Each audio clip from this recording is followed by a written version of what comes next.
Hey, I'm Alex Radical from Board Game Co. Today we're doing news and week in review where we're going to go through a variety of news pieces, the topic of the week, the games I played, the videos of the week, all of that and more, and links and timestamps to everything down below.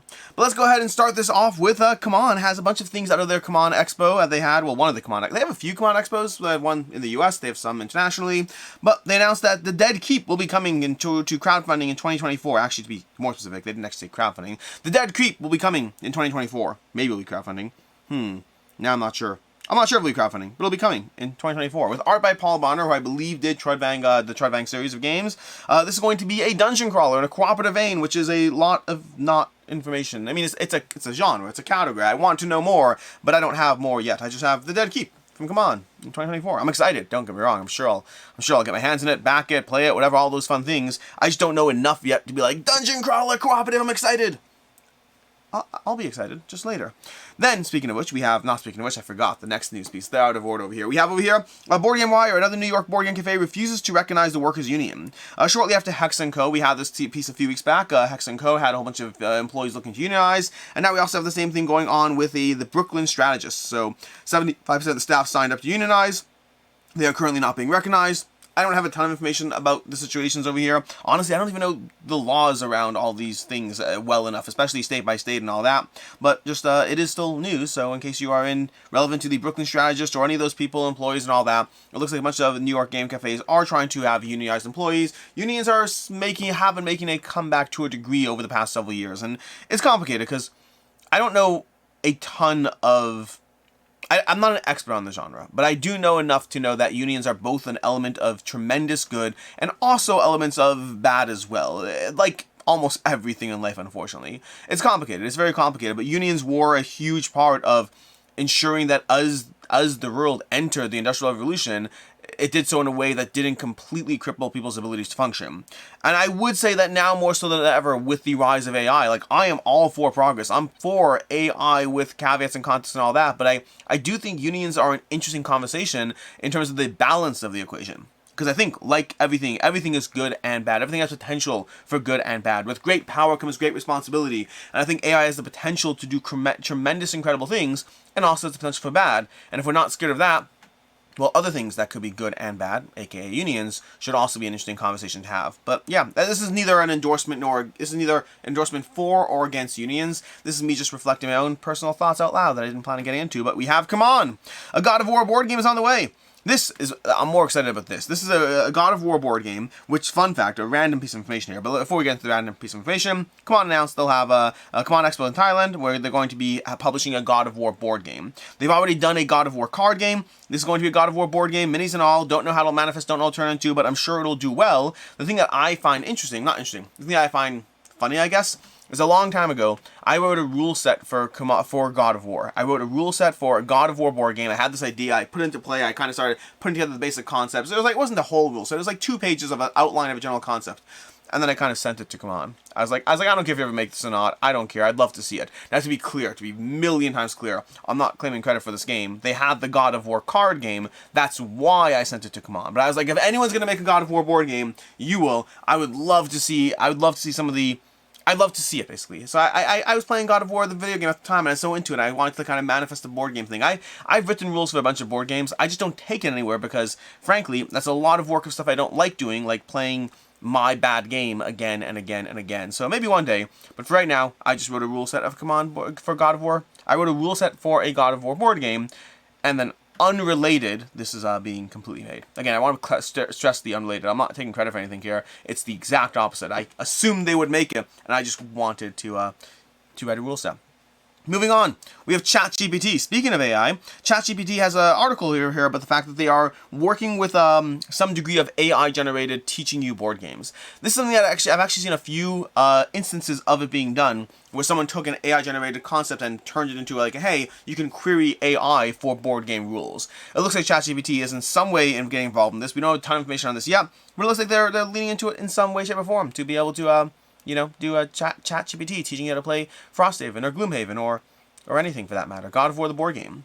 And then lastly, we have a piece over here from King of Average over here. If you want to check out, he had a video recently on Kickstarter, doesn't care about scammers, but is Gamefound better? question mark. Now, before I dive into the actual video, I just want to be fully transparent. I debated whether to share this at all, in both directions, because in his video, he is both critical of Gamefound, while also saying Gamefound is better than Kickstarter. So either way, it's a little bit of a conflict of interest for me, because I do work for Gamefound, and so if I don't talk about this, I might be avoiding the fact that he's critical of Gamefound. And if I do talk about it, maybe I'm highlighting the fact that he says Gamefound is better than Kickstarter. So, conflict no matter what. I debated whether to talk about it. Ultimately, I decided to talk about it because I think it is a good video. I think it is a worthwhile video to watch. In general, if you've been watching King of Average over the years, if you found him, years ago, he was a lot more...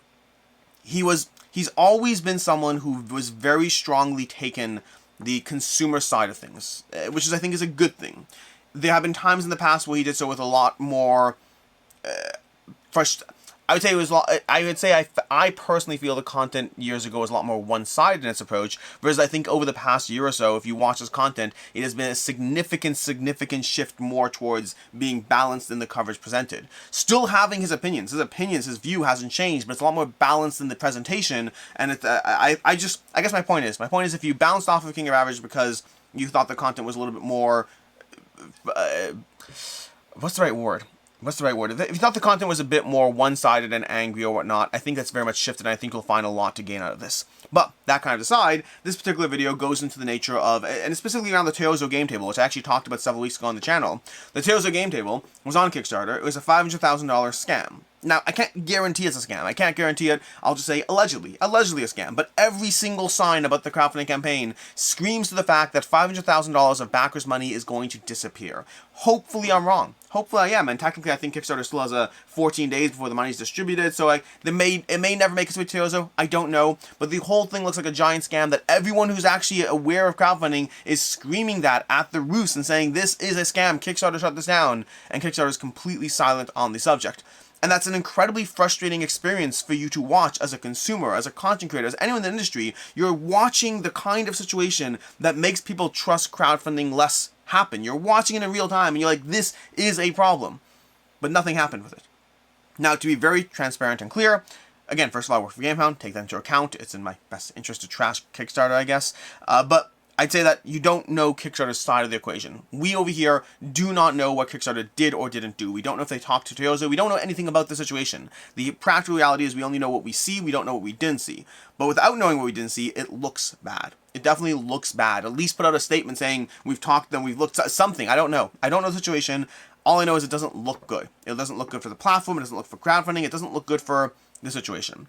That was kind of the impetus for the video. But then past that, he also talks about other things that are not necessarily the same level. That's why it goes with like, Kickstarter doesn't care about scammers, aka Teozo Game Table, but also he talks about the fact that is Gamefound better, and then he proceeds to get into something that is a bit more nuanced, but is still a potential problem. Specifically, LSG, Lazy Squire Games, does do a lot of miniature and sculpting and design work for other companies. They've done it for recently the Revenant's Run one-shot RPG thing. They've done it for Miniature Wargaming's both their campaigns, Ravage Star. And so you have a company that's behind on years behind. On a personal note, I've worked with Lazy Squire Games. I like them. I like the people. I like their games. I'm a fan of the company, and I don't care about waiting for their games.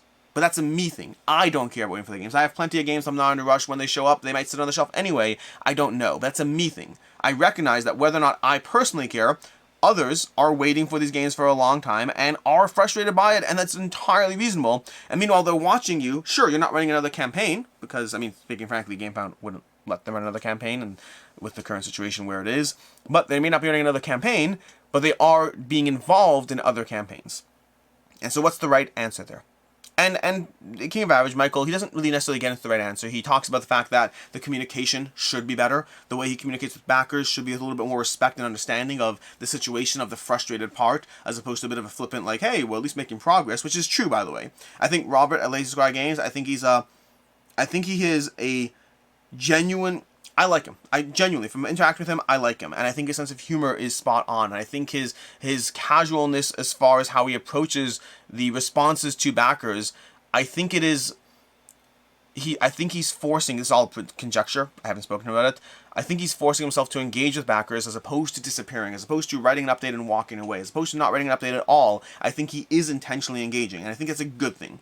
I do think there should be a little bit more grace to the frustration that backers have. But ultimately, going back to all this kind of thing, the point is that at the end of the day, he is involved as somebody who's involved. His company is in some way involved with another company, even though it's not the same. So is that effectively a loophole to let them run more campaigns? How does that work? How does that manifest? It's an interesting question, interesting conversation. It's worth noting, by the way, this entire video is from the perspective of Alex Radcliffe, Board Game Co., not Alex Radcliffe, who works for Gamefound. So this is not a company statement by any means whatsoever. I will say it's interesting and it's complicated because what is the best answer? Don't let him do that? I don't know. I'm not confident of that. I just don't know what the best answer is. I recognize it as complicated. What I will say, from the perspective of Alex Radcliffe of Gamefound, is this is something we talk about internally. This is not something we're unaware of. This is something we talk about internally, and some things are very easy for us at Gamefound to answer. Some things are very easy to say no to. Some things are very easy to shut down. There's a lot of work that goes on behind the scenes to keep backers as safe as possible, to look into projects and make the right choices. Some of those choices and decisions are easy. Some of them are not as easy. Not as easy doesn't mean we'll make the right ones. Not as easy means that some of them means we're trying to figure out what the best approach is. But the biggest concern we have at Gamefound is the protection of backers. It's why stretch pay was, it's not stretch pay, it's why, oh my gosh, stable pledge was a concept that we came up with. It's why we constantly, whether you see it or not, there are things that happen behind the scenes. There are projects that get turned down. I have seen plenty of creators say, if you don't let us launch this project, we'll just go to Kickstarter. And we say, that's okay. Go to Kickstarter. We don't want you on our platform if you're not complying with our terms of what we consider to be a safe dynamic for our backers. I'm not even saying we're doing it out of the goodness of our own hearts. I'm saying that we do it because, practically speaking, crowdfunding is something that needs trust to work. Selfishly, for our own incentivized best interest, we want people to trust crowdfunding. And so we take it as seriously as possible, and we'll do the best we can. But ultimately, that's the video. So it's a video, again, I think it's a good video to watch. He goes into it for, 20 minutes or whatnot. I think it's a great video to get through. And again, I recognize the bias. Both things are true. He is being critical of Gamefound, which he should be. That's good. He's also saying it's better than Kickstarter. Either way, there's a bias. Take what you want out of that video. And that is going to be what we have over here for all of these, which brings us, let's end this, and why is it not ending? It's not looking good. And there we go. So, which brings us to the topic of the week. And the topic of the week I have a piece of paper for, because this is going to be the stats for the month of November over on BGG. This is something I think I want to start doing this on a regular basis, which I think I said 3 months ago when I did it, and then forgot to do it for the next 2 months. But this is basically someone over on BGG does a full stats things. The top 100 analysis by John Michael Rasmus. He does an analysis of how the top 100 on Board Game Geek is changing, and I think it's a fun topic of the week to do, once a month and talk about it, just to go over the numbers basically with you. And this is basically covering the biggest differences, the changes, the additions. So for example, the biggest mover in the top 100 this past month is Obsession, moving up 3 points, likely affected by the crowdfunding campaign, and a lot of people are very happy with how he ran that crowdfunding campaign, and the ethics and backer concern and partner concern that was shown throughout the campaign. I thought it was a great campaign. I highlighted it for a reason. It's, Obsession.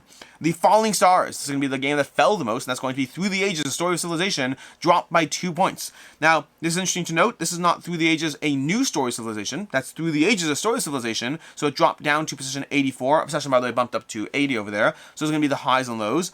There are no new games in the top 100 since last month. Nothing new has entered the mix. There's been no changes in the top 10. The top 10 is something he tracks as well. The top 5 winning movers, meaning the games that moved up, are going to be Twilight Struggle, Castle of Burgundy, Feast for Odin, Agricola, and Sleeping Gods all jumping up. The new highest peaks. So again, these are the games that have hit some degree of high. It might be a small shift, might be up by 1. I mean, again, the biggest mover is Obsession at 3. But then over here, these are the ones that hit a new peak. We have Frosthaven is now at 49. So it's the highest it's been until now. Cthulhu Death May Die has hit 70. I love that game. I want it to go even higher. I think it's amazing. We have this week as Sleeping Gods at 50. Oh, so last week was Frosthaven 49. Cthulhu Death May Die at 70. This week we have Sleeping Gods at 51. Heat Pedal to Metal at 57. Obsession at 80. And Inish at 97. So Inish has broken the top 100 finally. Well deserved. Inish is great. I almost played Inish this week. I didn't, sadly, because we played other games, and Inish was the one we were going to play next, and then it was too late. Then Happy Chart Birthday. These are going to be the games that have been on the top 100 for a year now. We have Cthulhu Death May Die, Pandemic Legacy Season 0 for 2 years now, Everdell for 4 years, Agricola for 5 years, Kingdom Death Monster for 6 years, Pandemic Legacy Season 1 for 8 years, Fields of All for 8 years, and Agricola for 16 years, this I guess November, 16 years now on the top 100. So that's going to be some of the numbers and data around the top 100. I think it's a fun little thing to go over. I like seeing, for me, my favorite category on this list is the highest peaks, seeing which games have made their way. I love, Cthulhu Death May Die, I've loved that game since day one. I have been behind that game since day one. I will fight to the death on that game. I miss playing it, though. I miss playing it. Man, it's so good. I miss playing Cthulhu Midnight. I need to play Cthulhu Midnight. Anyways, from that, let's go ahead and dive into the week in review. Starting off with the games I played. As usual, this is a selection of the games I played, not everything, but starting off, we have Calico. I played some Calico solo this week. In fact, I streamed it. You can check that out. It's a stream we had this past Tuesday night. I streamed a few rounds of Calico while talking to the community, hanging out with my friends, all that kind of thing. But I enjoy Calico. I very much enjoyed solo. I enjoy multiplayer. I enjoy it both ways, but I've finished and won the whole entire solo campaign, and I dove into the first 2 games now that I have the feel. Like, the first time I played Calico solo, it took me, like, it was a challenging puzzle, but I've gotten better at it, so I want more solo scenarios. Flat Out Games, can you put out more solo scenarios for Calico? Because that would be great. Then we have over there, we also have The Mind. I got to play a few rounds of The Mind this past week. I love The Mind. It's so much fun. Like, really, it's so much fun. I got to, like, it's been a while since I played it with this group of friends. We had a 4-player game of The Mind, and we won. The first time around, we won. I mean, not the first time we played the game in the past, but, like, it's been a while since we pulled it out, and we were on sync. We were, like, card after card. At one point, 2 of us were fighting to get our cards down, and we both landed them in the right order, but it was, like, on the table, right? We had so many satisfying moments. The Mind is, I can't believe it's still in my collection. I can't believe I keep playing that game. It's such a good game. It's not even a game, it's an experience, but The Mind is an experience I definitely recommend.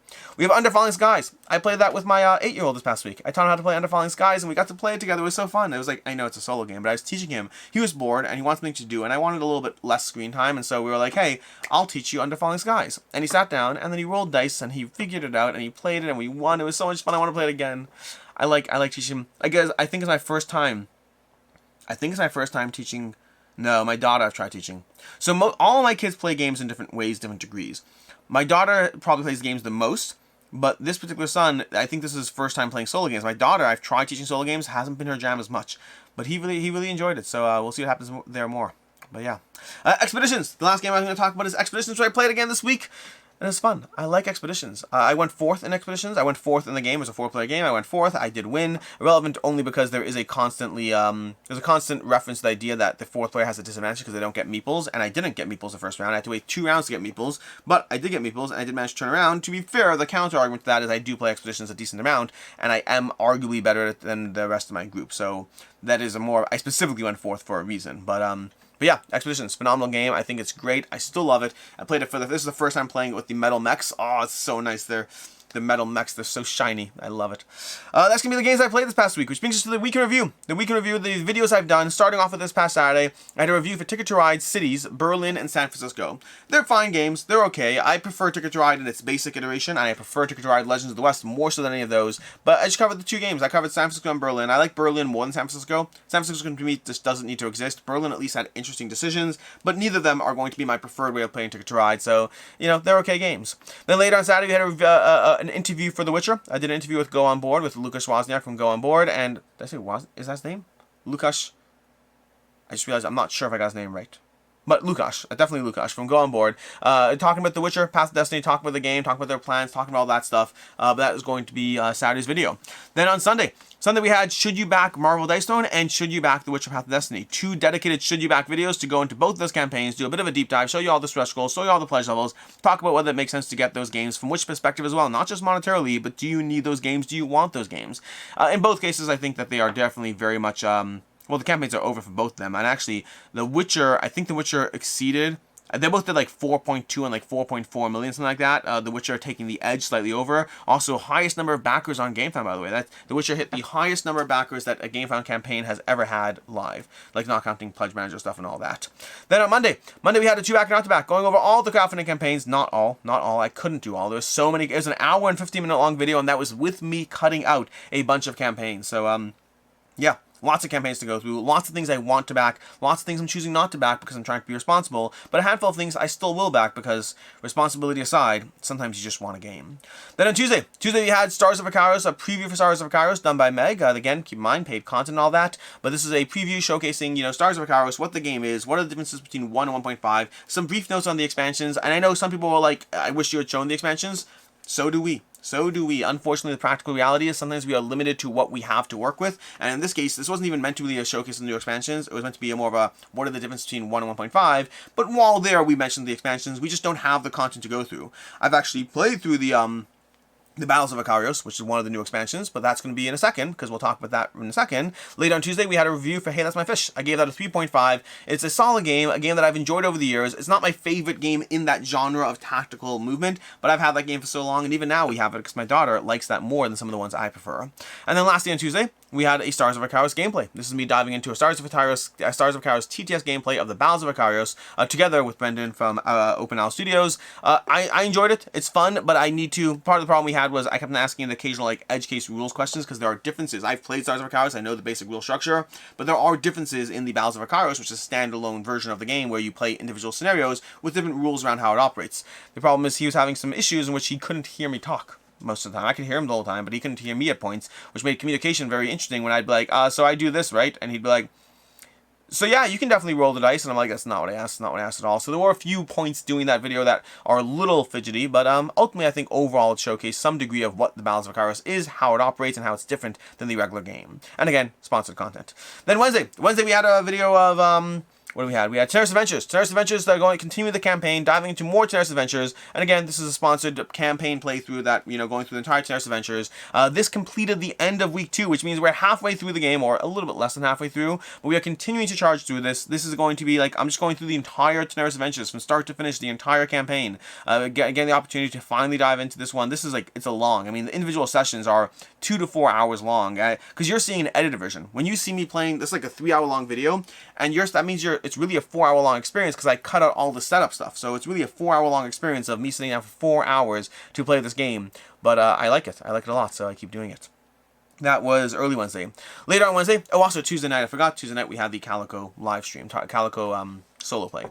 Then later on Wednesday, we had the weekly live with Jenna, Devin, Meg, and myself. It's been a while since we've had one of these, but we got to dive into it. Devin had the funniest game show. I love how we keep tweaking the game shows in different ways, but Devin had a fun game show. You can watch that out. We also covered a highlight game that we want to talk about, as well as a crowdfunding pick that we want to talk about in that live stream. And then last day Wednesday, we had an unboxing for Nova Aetas Renaissance, which honestly should be on the table. We'll talk more about that at the end of the video. But Nova Aetas Renaissance, I did an unboxing with my son. If you don't like kids and videos, this is a good video to skip. But past that, Nova Aetas Renaissance, just going over, this was sent to me by Lewis Magnet Studios. I'm hoping to do first impressions coverage before the campaign ends, but I cannot make a guarantee it'll happen. Ultimately, my goal is to play it today. Not mine today, but your today. The goal is to play this one and see if we can dive into it enough so I can give you a first impressions coverage before the campaign ends. It's a lot of game and not a lot of time because it arrived. It arrived like Tuesday of this week, and I have like a week to like play the game and give you coverage. So yay me. Yay me. We'll see what happens. I do love my job. I love it. But sometimes you get these last minute homework assignments. This is not sponsored content, by the way. This is just me saying yes because I want to play the game. Anyways, or saying I'll try. I didn't say yes. I told them I'll try. They reached out like 2 days before the campaign started and said, hey, if we send you a game, can you cover it? And I was like, I can try. I cannot make a guarantee. Then lastly, that was Wednesday. Then we have Thursday. Thursday we had why VIP limited pledges suck so much. I don't know if that's the actual title I put, but that's the conversation. I've been talking about this for a while. You hear me rant about it in 2-back and out-to-backs, but I despise limited pledges, and I am on a personal crusade to stamp them out. And yeah, this is going into why. The whys of why I do that, because it's annoying and I hate them. That's kind of the short answer. It's annoying and I hate them. Anyways, that was Thursday's video. Friday's video was going to be, it's just also, if you didn't, you should watch Thursday's video. It's like a little spicy. I'm a little frustrated. You can see. And again, I recognize, I said this in the video, but I recognize that I am choosing this as the thing that bothers me, even though you might be watching this and you're like, that's how I feel when you lie to me about the funding goal. Your feelings are reasonable. Your feelings are totally fine. Yeah, they're respectable, they're earned, they're all those things. Like, I validate your feelings, genuinely. It's not being sarcastic. We will all have our own lines in the sand of the things that bother us more and less and all that. And I go into it, in the video, I go into why this is the line for me. But we will all have our own different lines. And if I was bothered by X, Y, and Z, I'm going to choose to talk about it because to a certain extent, ultimately, this is a YouTube channel about I'm talking to you. I'm talking to you not just to parrot back what other people think. I'm talking to you to tell you what I think. How do I think about a game? What do I think about the industry? What is my opinion on that cover and that campaign? These are ultimately going to a certain extent be biased by my opinion. So yes, my own feelings and thoughts about what bothers me and why is a factor in the content I put out. But I think your feelings are valid when you're frustrated by anything that goes on that's a little shady at all in the board game space, or in any space for that matter.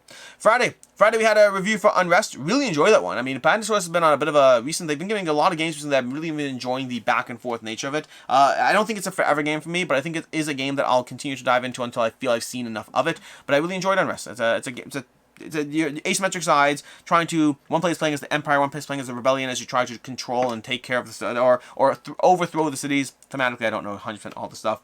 but ultimately the card play of it is very satisfying. Really enjoy that. Later on Friday, I had a review for Valka. Valka is an okay game. It's currently on crowdfunding. I didn't love it, unfortunately. It was fine, but it didn't do it for me quite as much. I felt that the sense of agency I had over it just didn't pull me in as much. Solo mode is the primary way I'd gone through it, but I also got some multiplayer in as well. It's an okay game for me, not a great one. Then lastly on Friday, we had a review for Wayfarers. Wayfarers I gave a 4.5 out of 5. I really enjoyed Wayfarers. I think it's fantastic. My instinct, by the way, when I first played Wayfarers, I wanted to give it a 5 out of 5. I was like, I love this game.